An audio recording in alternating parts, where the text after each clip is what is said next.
ఇక్కడి నుంచి ప్రజాక్షేత్రానికి వెళతాను.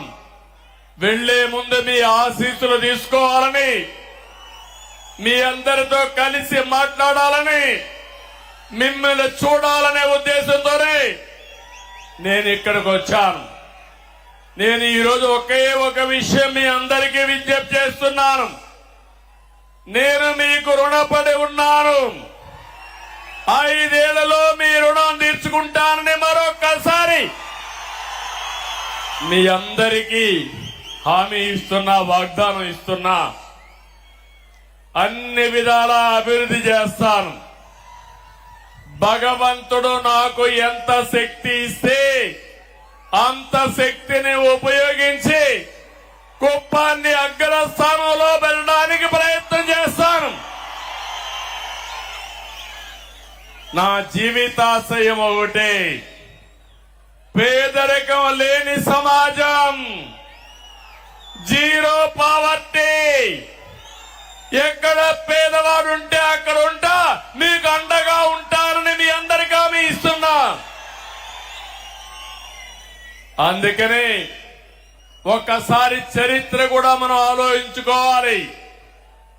1989లో మొట్టమొదటిసారిగా ఎమ్మెల్యేగా పోటీ చేశారు. ఇక్కడి నుంచి ఇప్పుడే పెద్దలున్నారు, పిల్లలకు తెలియకపోవచ్చు చరిత్ర. నేను ఆ రోజు కుప్పానికి వస్తే నేరుగా పలమనేరు నుంచి ఒకే రోడ్డు కుప్పానికి, అది కూడా సింగిల్ రోడ్డు.